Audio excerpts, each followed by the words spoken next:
toutes et à tous, c'est Hermès, j'espère que vous allez bien, j'espère que vous avez passé un excellent week-end. On se trouve aujourd'hui pour parler Bitcoin, on parlera d'XY également, divergence baissière en mensuel qui est en train de se mettre en place. Si ça arrive sur Bitcoin, pourquoi ça n'arriverait pas sur le dollar index? On parlera de quelques news, notamment que Grayscale pourrait potentiellement intégrer dans son offre de cryptoactifs le CRO, le KNC, l'APE également. C'est Islas sur le Discord qui nous l'a proposé.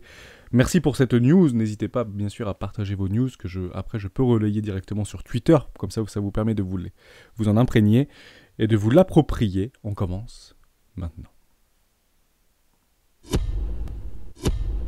Avant de commencer, je vous invite toujours à rejoindre le Discord des rois du marché. Vous trouverez le lien dans la description à l'intérieur, dans la partie documentation. Une stratégie qui s'appelle la stratégie des 4 rois. N'hésitez pas à l'utiliser, vous en imprégner, vous en inspirer pour vous aussi trouver votre propre style d'investissement. C'est 18 pages extrêmement simple à lire, extrêmement rapide à lire, pour pouvoir éventuellement trouver votre propre style d'investissement, que ce soit sur le court, moyen, long terme. Merci Texmec, je crois que c'est toi qui as relancé le W Weekly au niveau du fil d'actualité. Donc merci pour ça. C'est revenu, ça faisait longtemps qu'il avait disparu. Effectivement, on était plutôt dans une dynamique tendancielle baissière de fond long terme. On commence à apercevoir de nouveaux W Weekly qui sont en train de se mettre en place, notamment sur nos crypto-actifs préférés. C'est bien évidemment pas des conseils en investissement, mais c'est dans ces structures de marché que nous pouvons potentiellement tenter de poser des bottoms de marché. Je rappelle la règle extrêmement simple.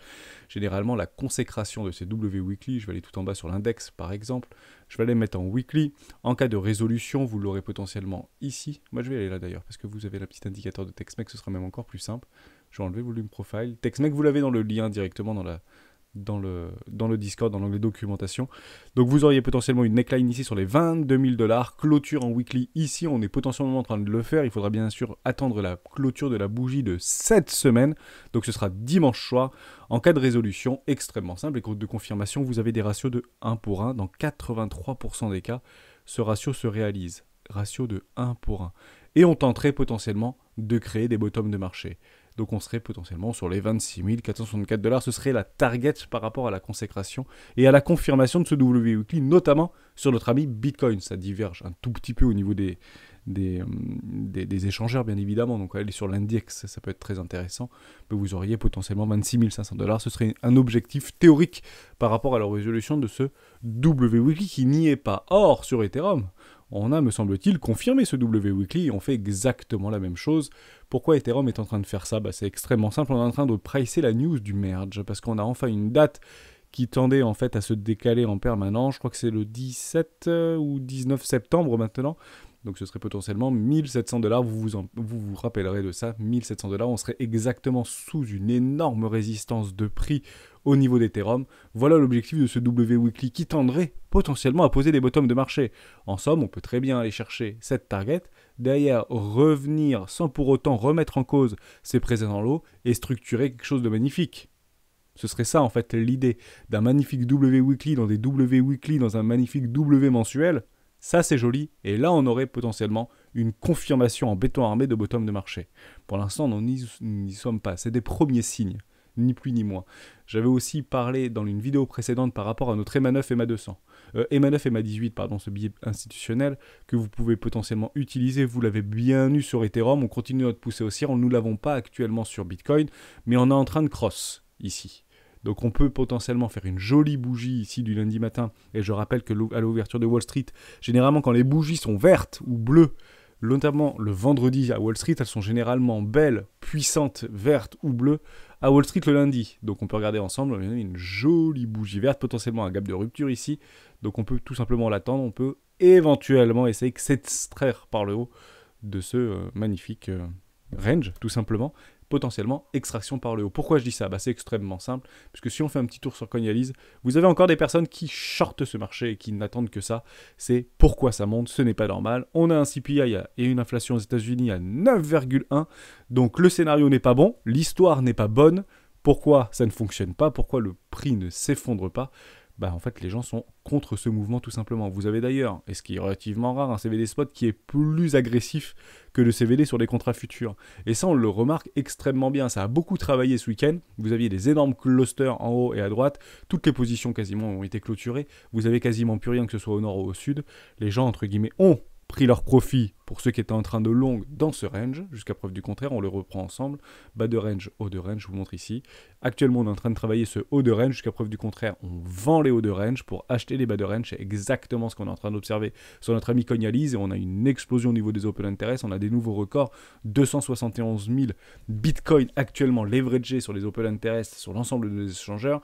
On a un funding qui est relativement positif, mais plutôt neutralisé, moi, sur Binance, puisque c'est en dessous des 0,02 jusqu'à preuve du contraire. Donc on peut le conserver comme ça, on peut continuer une augmentation haussière, malgré qu'en fait on soit sur des open interest relativement hauts en termes d'agrégation. Il faut plutôt regarder les tendances et le taux de financement ou le ratio long-short qui nous permettent de, oui ou non, continuer cette hausse. Et le plus probable dans cette situation de marché, sur des toutes petites time frames, c'est pousser très fort au nord en réalité. C'est ça en fait qu'on peut attendre. Les objectifs, quels qu'ils sont? Parce que c'est ça qui nous intéresse en réalité, extrêmement simple. Un premier arrêt. On va aller juste en bas. Je vais tout effacer. J'enlève mon billet momentum, vous avez compris l'idée. Et on va chercher le premier arrêt par rapport à une précédente structure. Ni plus ni moins. Ce premier arrêt se trouvera exactement sur les 23 240 $. C'est intéressant aussi de l'observer puisqu'on serait exactement en train de chercher un tout petit cluster au niveau de stop complètement évident, au-dessus de ses précédents highs, ici. D'accord, je vous le mets en jaune, vous le verrez beaucoup mieux.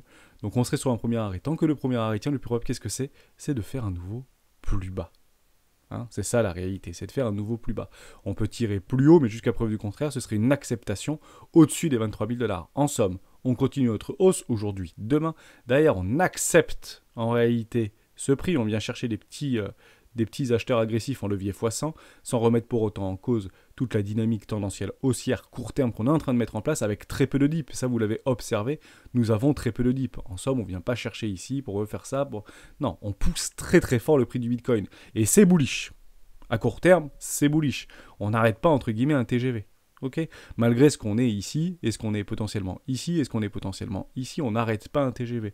On attend potentiellement des toutes petites structures ou un affaiblissement, potentiellement des divergences en 1 heure, en 4 heures, confirmées, qu'on peut attendre sur notre RSI ou notre MACD, c'est pas impossible. Mais ce qui serait fort, ce serait potentiellement d'accepter au-dessus de ce premier arrêt et de tout casser vers le nord. Voilà. Objectif potentiel, 25 000, 26 000 $. Pourquoi sur un premier TP, entre guillemets, puis target entre guillemets d'Hermès qu'on avait potentiellement posé la semaine dernière, 33 000 $. Deux confluences par rapport à ça, il y en a bien plus bien évidemment. Ce serait potentiellement au niveau de nos options, toujours un max net à 24 000 $. Rappelez-vous de ces 24 000 $ au niveau de ce main price, 30 000 $, vous avez un strike price au niveau des acheteurs, et vous n'avez pas grand-chose en entrant. En réalité, vous voyez ici, 23 500, c'est un petit peu délaissé. Donc en réalité, entre les 22 000 et les 24 000 $, c'est complètement cohérent. 24 000 $ pour aller, entre guillemets, shooter un maximum de personnes, notamment sur les options au niveau de notre max price, ce serait les 24 000 $. Et vous avez notre ami CMA, vous savez, sur la page des rois du Bitcoin sur YouTube, vous avez en bas toutes les chaînes qui sont complémentaires aux rois du Bitcoin. N'hésitez pas à y faire un petit tour, il y a quand même des influenceurs qui sont très expérimentés et qui sont là depuis extrêmement longtemps. Donc ça peut être intéressant de s'en servir en fait, comme moi, comme Hermès ou les rois du Bitcoin, comme un billet de confirmation ou d'essayer de tenter de gommer des billets psychologiques de plus, ni plus ni moins. J'ai eu beaucoup de commentaires dans ce sens-là. Hermès, tu redeviens boule, t'es boule. Oui, mais en fonction de ce que je vois et non pas en fonction de ce que je crois. Vous savez, les narratifs qu'il y a autour, au niveau de la guerre en Ukraine, tout ce qui est géopolitique, tout ce qui est économique, l'inflation, etc., ça, c'est, entre guillemets, le scénario, si vous voulez. C'est l'histoire qu'on essaye de lire et de regarder à travers les médias mainstream ou spécialisés. Mais le prix ne nous montre pas les mêmes choses. Et la technique est toujours en avance par rapport au prix. C'est ce qu'on observe sur Ethereum. On se posait la question, mais pourquoi en fait sur Ethereum, c'est pas pricé au niveau du merge? Parce qu'il y a quand même 99% de chances que ça arrive en 2022, cette histoire de Ethereum 2.0. Ça fait plus d'1 an et demi qu'on en parle. Donc là, ça tente, entre guillemets, d'être plus ou moins validé, et on est en train de pricer la news. Et c'est là où on se posait la question, mais on dit souvent... Buy the rumor, sell the news. Or, on n'est pas en train de la pricer, cette rumeur, parce que c'est plutôt une bonne nouvelle, au fond. Et on se dit, c'est sous nos yeux. Voilà, on est en train de le pratiquer et laisser, entre guillemets, le cours faire un petit peu sa vie, parce que derrière, en septembre, si on se retrouve aux alentours des 2410 $, partez du principe que ce sera peut-être un buy the rumor, sell the news, lorsque la news sera arrivée. En somme, c'est bon, on est le 19 septembre, donc je ne sais plus trop où est-ce que c'était. Au niveau de la news, 11 août, ouais, il s'agit du calendrier indicatif, donc bien sûr c'est toujours indicatif. Je ne sais plus, je crois que c'est le c'est le 11 ou le 17. On se le partagera dans le Discord sans aucun problème. Je l'ai vu passer quelque part, je ne le retrouve pas. Mais ce serait 19 septembre, voilà, c'est ici. Il devrait être le 19 septembre, passer du Proof of Stake. Aucun problème avec ça. Jouez-le, ne le jouez pas, mais partez du principe qu'il devrait y avoir, entre guillemets, un effet by the rumor save the news aux alentours du 19 septembre, si c'est validé et si tout se passe bien. On aura potentiellement des petites indications sur comment ça se passe au niveau du testnet, etc. Si ça se passe bien, potentiellement on le validera pour le 19 août ou fin septembre, 19 septembre ou fin septembre. Et si ça se passe pas bien, on repoussera et puis potentiellement il y aura des retracements et des respirations de marché, mais sans pour autant remettre en cause les précédents lots et revoir un Ethereum à $800 ou à $700. Pas forcément, d'accord. Ce serait éventuellement une réintégration dans le bas de range et on continue entre guillemets à suivre notre analyse et à suivre entre guillemets nos setups de trading si vous êtes bien évidemment trader. Ça c'était super important.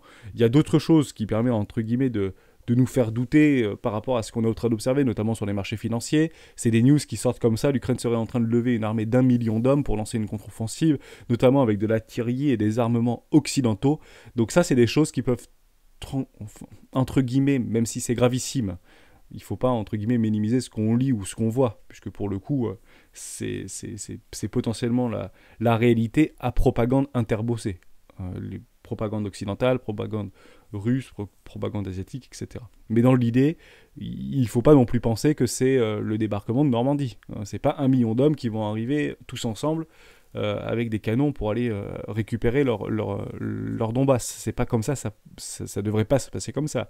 Il y a des stratégies, il y a des roulements, il y a des choses comme ça, mais c'est plutôt en fait des messages forts avec des chiffres qui sont énormes, qui permettent entre guillemets de nous diriger ou diriger notre regard, qui seraient en fait plutôt des mauvaises nouvelles, puisqu'on reste encore une fois baigné dans ce conflit géopolitique, que ce soit dans le coronavirus. On n'a jamais eu autant entre guillemets de cas au niveau du coronavirus, alors que le variant soit plus ou moins virulent, dangereux, etc. Je ne suis pas médecin, vous comprenez bien, ou je ne suis pas épidémiologiste, mais dans l'idée, on n'en parle plus. C'est ça la réalité, c'est qu'on n'en parle plus. Moi, la seule fois où j'en entends parler, c'est pour prendre l'avion. Mais sinon, j'entends plus trop parler au niveau de notre ami coronavirus ou du coronavirus. Voilà pour ça. Donc faites attention à toutes ces news qui, dans nos fils d'actualité, arrivent en masse, parce que ça nous crée en réalité des biais psychologiques qui nous empêchent d'agir. Et quand on est en train d'observer au niveau du marché, c'est peut-être pas une mauvaise solution d'agir sur ce marché, surtout si vous êtes trader, notamment puisque vous avez pas mal de jolies confirmations. Si on passe en weekly, vous avez d'autres choses qui sont en train de se mettre en place, notamment au niveau de notre RSI.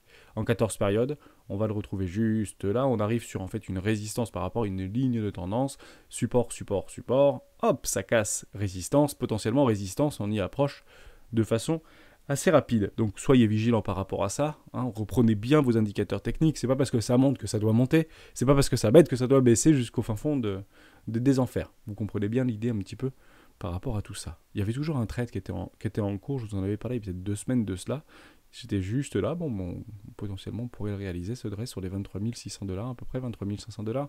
On n'était pas venu chercher ces petits clusters de liquidité, c'est pas parce qu'on n'est pas venu les chercher qu'on n'ira jamais les chercher. On peut très bien faire ce type de choses, derrière aller les chercher et puis repartir. Ça, le Bitcoin, c'est très très bien le faire.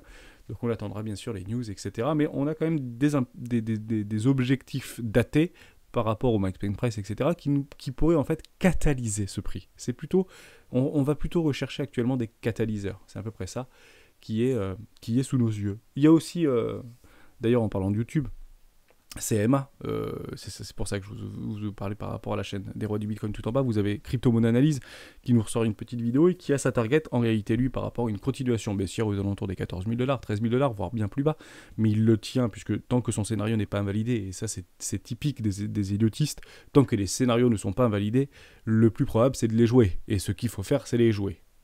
Puisque ça permet tout simplement d'annihiler toute forme de stress. C'est ça qui est très rassurant dans les Zero Wave, puisque ce sont que des statistiques, des mathématiques, potentiellement des probabilités, et en réalité ça permet d'annihiler toute forme de stress et de gommer tous nos biais psychologiques et émotionnels. Puisque on a juste à suivre, entre guillemets, des lignes. Et ça permet d'en respirer beaucoup. C'est pour ça que beaucoup de jeunes investisseurs ou jeunes traders se mettent naturellement soit dans Ishimoku Kinkoyo, puisque tout le monde voit la même chose au même moment, soit dans les Elot Wave. Et il a sa petite target aux alentours des 24 600 $, qui est une confluence notamment avec la suppression, enfin avec les expirations des options, notamment du 25 ou du 27 septembre, pardon, c'est bien ça, 27 septembre, on va pas se tromper, 29 juillet. septembre pas du tout, 29 juillet. Merci pour ça. Voilà, par rapport à CMA, allez regarder sa petite vidéo, très bearish, mais il reste bearish. Pourquoi? Parce que son scénario n'est pas invalidé. Quand on cassera tout par le nord et que potentiellement on ira chercher les 33 000 $, invalidation. Mais vous voyez que les invalidations sont hautes. Entre ici, c'est le scénario privilégié, jusqu'à invalidation si on vient à briser, entre guillemets, le précédent sommet de 2. À ce moment-là, on met un gros coup de gomme sur la feuille et on refait tout. C'est ça, en fait, l'idée. Vous voyez ce que je veux dire? Donc l'invalidation, c'est au-dessus des 32 000 $, quoi. Ok? Target de Hermès, 33 000 $. À suivre. Est-ce que j'invaliderai ou pas le scénario de CMA?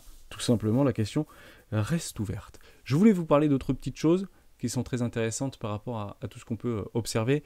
Grayscale qui considère CRO, APE, KNC pour potentiellement un investissement possible pour pouvoir le référencer. Ça, je trouve que c'est une très bonne nouvelle. Donc ça peut faire réagir le cours et transformer potentiellement des petits W weekly sur ces crypto-actifs.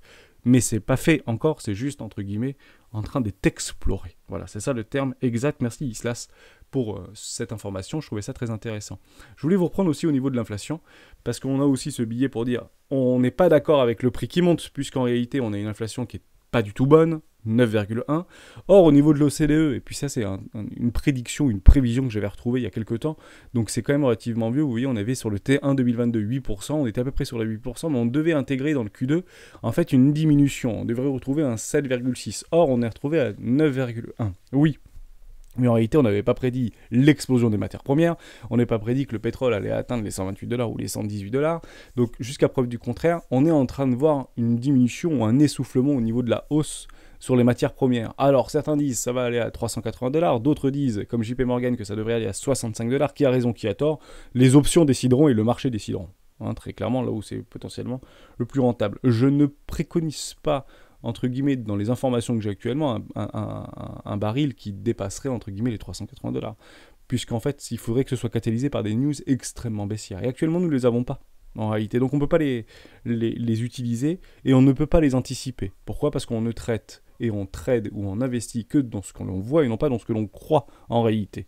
Donc pour l'instant, j'entends pas de forme aggravante de situation, que ce soit géopolitique, etc. Donc malheureusement, on ne peut pas le jouer. Et réellement, c'est plutôt la courbe qui vous regardez au-delà des chiffres. Et on a vraiment une diminution justement sur Q3, Q4 2023, Q1, Q2, Q3 2023, fin 2022, début 2023, avec une diminution. Et je pense que c'est ça qu'on est en train aussi de pricer par rapport au marché. Si c'est à peu près cette courbe qui devrait arriver d'ici la fin de l'année, bah c'est clairement une bonne respiration de marché au niveau de notre S&P 500, Nasdaq, potentiellement les cryptoactifs, et un évitement de la récession. Voilà.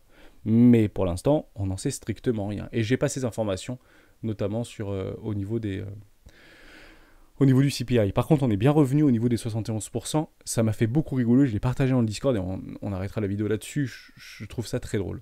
En réalité, le lendemain, c'était le 14 juillet. Début juillet, Christopher Waller répétait être favorable à une nouvelle hausse des taux directeurs de 3/4 de point sur le porte-en-charge. Mais mercredi, donc c'était le jour en fait du CPI, le département du travail a reporté que la hausse des prix à la consommation s'était accélérée en juin, atteignant 9,1. Alors que l'une des missions de la FED est de veiller à ce que l'inflation ne s'envole pas, c'est une déception de premier ordre, a estimé Waller. Donc, Monsieur Waller, c'est un gouverneur de la Banque centrale. Jeudi, selon le texte du Discord, machin prononcé, relever les taux de 0,75 points est potentiellement neutre dans le sens où ça ne stimulerait ni ne restreindrait la demande, a-t-il ajouté. Et dans l'état actuel des choses, je voterai toujours en ce sens. En somme, lui, il voulait taper très fort et a annoncé au minimum une augmentation des taux directeurs lors du FOMC de fin juillet à 1%, d'un point. 1%. Or, le lendemain, donc vous avez entre guillemets une cascade au niveau du S&P 500, notamment des cryptoactifs. On n'est pas revenu mettre en cause, entre guillemets, les bottoms de marché, mais vous aviez ici, c'était passé genre à 75-25. Et je l'avais partagé dans le Discord. Or, c'est revenu très rapidement à 55 ans, voire 70-30. Pourquoi? Parce que le lendemain, notre ami, et c'était juste incroyable, c'était le 15 à 10h10, mais il l'avait même annoncé hier dans la soirée, donc le même jour, il a fait, entre guillemets, volte-face, et il expliquait, ici, je ne sais plus où est-ce que c'était, les propos de la Fédération de son point de base, maintenant, parallèlement, la Chine annonce, je ne sais plus où est-ce que c'était, où est-ce qu'il avait dit, voilà. Sur le front des taux d'intérêt, Christopher Waller, gouverneur de la Fed, et James Bullard, le président de l'antenne régionale Saint-Louis de la Banque centrale, ont tous déclaré privilégier l'hypothèse d'une hausse de 75 points de base dans l'objectif des Fed Funds à la fin du mois. Donc il sort avec un discours brandissant 0,75 points c'est du flanc, c'est presque neutre, c'est rien, il n'y aura pas d'impact. Haut, dans la journée même, on privilégie plutôt des taux à 0,75. Et malheureusement, ce sont réellement des porte-paroles catalyseurs de marché par rapport à la nervosité du marché. Donc est-ce qu'on est toujours dans un environnement incertain? La réponse est oui. On est toujours dans un environnement incertain. On passe pas du jour au lendemain à tout va bien, tout va mal. Pas du tout. Mais il faut vraiment regarder plutôt des graphiques, au-delà d'écouter ces bruits de marché, que si vous n'avez pas la bonne information au bon moment, et si vous suivez ce type de news, c'est de la catastrophe assurée. Surtout dans vos investissements. Parce que dans la journée même, on fait volte-face. Et on ne comprend pas pourquoi. En réalité, il faut juste aller chercher l'information. Mais il faut prendre du temps pour aller la chercher, et c'est quand même pas rien et masse à faire, et on essaie de le partager au maximum dans le Discord. Mais si vous, entre guillemets, tradez les news, c'est extrêmement difficile. C'est extrêmement difficile. Or, si c'est plutôt lointain, un peu comme le merge. Voilà, on pouvait vraiment avoir des respirations de marché, sachant que beaucoup de communautés étaient plutôt baissiers et qu'on n'aurait pas ce petit rallye d'été, et pour l'instant on n'a strictement rien, mais dans l'idée, la direction est potentiellement bientôt prise. Et il faut plutôt regarder ça, attendre les breakouts, attendre les vraies confirmations de marché, etc. Voilà, je voulais vous parler de tout ça, je trouvais ça très intéressant. Merci Texmex pour les petits W Weekly, on va les regarder avec une grande attention. On reprend par rapport à la table des rois. Est-ce que je vais faire des investissements? Oui, je ferai des investissements comme je vous l'ai dit. Je vous les partagerai demain, ces nouveaux investissements par rapport à la table des rois. J'en ai quelques-uns en tête. Donc on va les faire parce qu'on a beaucoup de cash pour le coup. Hein. On a du cash au niveau de notre petit indicateur qu'on a travaillé en partenariat directement avec Bybit. Donc actuellement on est à un GP pourcentage de moins 19%. Est-ce qu'on prend cette respiration de marché? Bien sûr qu'on mettra en place des hedge positions quand cela nous le proposera, et évidemment pour poser notre capital d'investissement. Donc on va regarder tout ça, aucun problème, et je le rappelle, toujours la petite promo, si vous avez, et je sais que vous êtes nombreux à vous connecter régulièrement sur Bybit et à vous inscrire sur Bybit, il vient le lien qu'il y a dans les vidéos, donc merci pour ça. Pensez bien à aller cliquer sur récupérer vos 50 € de bonus pour les contrats futurs. C'est participer ici maintenant. Vous avez le lien dans la description. Pensez-y et comme ça vous permet de récupérer les 50 $ USDT de bonus sur les contrats futurs. Ne les utilisez pas forcément pour jouer la hausse, mais utilisez peut-être dans un premier temps pour essayer de protéger votre capital d'investissement et vous familiariser avec cet effet-là. Je trouve ça très intéressant. Si vous aviez un capital de 500 €, vous faites un levier x10, je dis une bêtise, sur les 25 000 $ au niveau du Bitcoin et vous voyez un petit peu comment vous réagissez. Parce que c'est un vrai travail, en réalité, de hedger son portefeuille d'investissement, d'arbitrer son portefeuille d'investissement, est un travail en fait que vous devez expérimenter par la preuve et non pas par la lecture. Il faut vraiment que vous le fassiez, et c'est pour ça que j'apprécie en fait, même si c'est des petits bonus que vous ne pouvez pas récupérer, mais que vous pouvez quand même utiliser, entre guillemets, gratuitement pour pouvoir couvrir un portefeuille d'investissement, honnêtement, autant le faire. Vraiment, autant le faire, parce que ça permet aussi de se familiariser à prendre du contre-tendance pour protéger son capital d'investissement, et je dis bien de protéger son capital d'investissement. Je finirai la vidéo là-dessus. Les whales, les baleines, le font tout le temps. Tout le temps. Quand vous voyez sur BitMEX ou Bitfinex des mecs en fait qui perdent 700 000 $, 3,4 millions de $, 11 millions de $, et ben vous allez sur l'échangeur d'à côté, la même personne vient de gagner 11,2 millions de $. Voilà, en fait, ils passent leur temps à arbitrer les volatilités, travailler sur les spreads et ne font ça qu'en permanence. Ce qui était intéressant quand même, c'était de voir qu'il y avait quand même des gens qui continuaient à acheter ce Bitcoin et je suis très content de l'observer. Donc, pourvu que ça pousse, tout simplement. Et la direction, jusqu'à preuve du contraire, en ce début de semaine, et plutôt le nord, on attendra avec impatience les ouvertures de Wall Street. Merci à tous et à tous d'avoir suivi cette vidéo jusqu'au bout. On se retrouvera demain et sur le Discord, si vous le souhaitez, sur les bras du Bitcoin. Ciao.